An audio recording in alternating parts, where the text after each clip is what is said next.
Om Swastiastu. Baik, anak-anakku sekalian yang Bapak cintai dan Bapak banggakan, kembali kita mengucap syukur ke hadapan Ide Sang Hyang Widi Wase karena pada hari ini kita masih diberikan kesempatan, kesehatan, kekuatan untuk melaksanakan kewajiban kita, baik Bapak sebagai guru maupun kalian sebagai siswa. Pada pertemuan kali ini, mudah-mudahan kalian masih semangat, masih sehat, masih ingin tahu, dan masih giat dalam belajar. Pada pertemuan kali ini kita akan membahas materi kita pada bab 2, yaitu Upaweda. Yang pertama, Bapak ingin membacakan kompetensi dasar dari materi Upaweda, yaitu menyebutkan ajaran-ajaran Upaweda sebagai tuntunan hidup. Adapun indikatornya, yang pertama menjelaskan pengertian Upaweda, yang kedua menjelaskan kedudukan Upaweda, yang ketiga menjelaskan itihasa.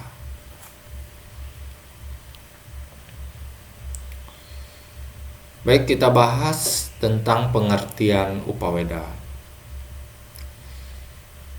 Kata Upaweda berasal dari dua kata, yaitu upa yang berarti dekat atau sekitar, dan weda yang berarti pengetahuan.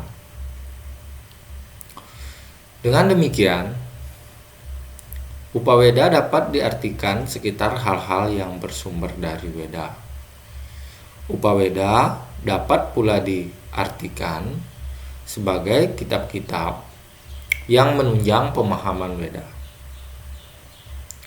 Upaweda juga disebut Weda tambahan sebagai bagian yang menjelaskan Weda dengan bahasa yang lebih mudah dimengerti. Selanjutnya, kedudukan Upaweda dalam Weda. Kitab Manawadharma Sastra Adhyaya 2 Sloka 10 menjelaskan bahwa sesungguhnya Sruti adalah Weda. Demikian juga Semerti itu adalah Dharma Sastra.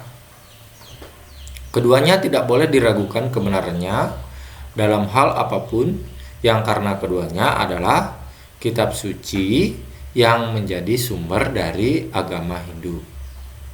Ingat, Sruti dan Semerti tidak boleh diragukan dalam hal kebenaran. Nah, kita lihat nanti Upaweda itu masuk bagian kitab yang mana. Kedudukan Upaweda dalam Weda pada dasarnya dinyatakan mempunyai hubungan yang sangat erat dengan Weda,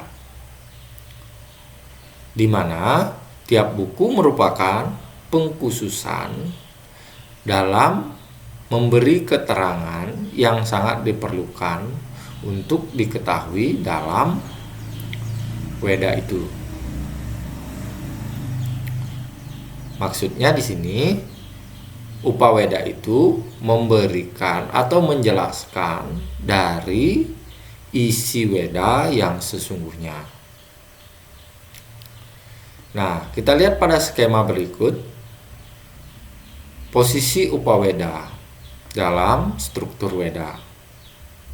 Nah, bisa kalian lihat tulisan yang dicetak tebal. Di sana ada Upaweda yang terdiri dari kitab Itihasa, Purana, Arthasastra, Ayurweda, Gandharwa Weda, dan Kama Sastra.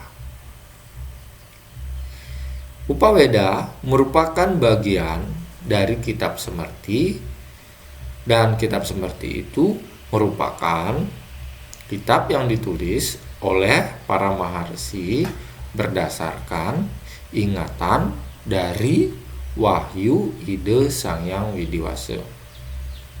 Jadi kitab Semerti itu adalah kitab wahyu, bukan yang dikarang oleh para maharsi, melainkan sumbernya dari wahyu Tuhan yang hanya ditulis melalui ingatan para maharsi. Dan seperti itu adalah bagian dari kitab Weda. Bisa kita lihat dari skema ini bahwasannya Paweda itu merupakan bagian dari kitab Weda. Nah, bagian dari kitab Weda yang pertama kita bahas adalah Itihasa. Dan batasan pembahasan untuk pertemuan kali ini hanya sampai pada bagian kitab Itihasa.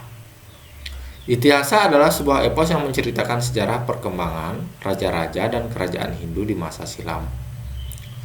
Ceritanya penuh fantasi, roman, kewiraan, dan di sana sini dibumbui dengan mitologi sehingga memberi sifat kekasan sebagai sastra spiritual. Jadi kalau kita membaca kitab Itihasa, baik itu kitab Ramayana maupun Mahabharata, itu kesannya tinggi sekali, ada nilai spiritual di dalamnya. Secara tradisional, jenis yang tergolong Itihasa itu seperti yang Bapak sebutkan tadi, ada kitab Ramayana dan kitab Mahabharata. Kita lihat kitab Ramayana yang merupakan bagian dari kitab Itihasa. Ramayana adalah sebuah epos yang menceritakan riwayat perjalanan Rama dan hidupnya di dunia ini. Rama adalah tokoh utama dalam epos Ramayana yang disebutkan sebagai Awatara Wisnu. Kitab Purana menyebutkan ada 10 Awatara Wisnu. Satu di antaranya adalah Rama. Kitab Ramayana terdiri dari 7 kanda, yaitu Balakanda, Ayodhya Kanda, Aranyaka Kanda, Kiskindha Kanda, Sundara Kanda, Yuddha Kanda, dan Uttara Kanda. Mengenai isi dari masing-masing kanda, masing-masing bagian, itu bisa kalian lihat atau kalian baca pada pustaka Ramayana. Bisa kalian cari dan wajib untuk kalian baca, karena di dalam kitab Ramayana itu banyak sekali nilai-nilai kehidupan yang bisa kita terapkan pada kehidupan sehari-hari. Kitab Mahabharata ditulis oleh Empu Vyasa dalam bukunya Nyoman Expanded. Dalam halaman pendahuluan Mahabharatanya menyebutkan bahwa Mahabharata dikarang oleh Empu Vyasa atau Empu Sastra yang dipersonifikasikan sebagai seorang Maharishi Vyasa atau kakek dari Pandawa dan Kurawa. Kalau kalian membaca lebih jauh secara lengkap dari kitab Mahabharata, kalian akan lebih memahami. Kitab Mahabharata terdiri dari 18 parwa atau 18 bagian atau jilid yang digubah dalam bentuk syair 100.000 sloka. Terdiri dari Adi Parwa, Sabha Parwa, Wana Parwa, Wirata Parwa, Udyoga Parwa, Bhisma Parwa, Drona Parwa, Karna Parwa, Salya Parwa, Sauptika Parwa, Stri Parwa, Santi Parwa, Anusasana Parwa, Asmaweda Parwa, Asrama Wasana Parwa, Mausala Parwa, Prastanika Parwa, dan Swarga Rohana Parwa. Baik, di akhir pelajaran, di akhir pembahasan materi, Bapak berikan kalian tugas latihan sebagai pendalaman materi untuk kalian cari jawabannya. Di mana tugas latihan ini ada 5. Yang pertama, tuliskan pengertian Upaweda. Yang kedua, tuliskan apa itu Weda Sruti dan Smarti. 3, bagaimanakah Weda itu diturunkan dan siapakah penerimanya. 4, tuliskan apa yang dimaksud dengan Itihasa. Dan 5, tuliskan tokoh-tokoh yang ada dalam cerita Ramayana dan Mahabharata. Demikian presentasi pemaparan materi dari Bapak. Silahkan kalau ada pertanyaan bisa melalui WA, WhatsApp grup atau WhatsApp pribadi. Bapak tutup dengan Brahma Santi, Om Santi Santi Santi Om.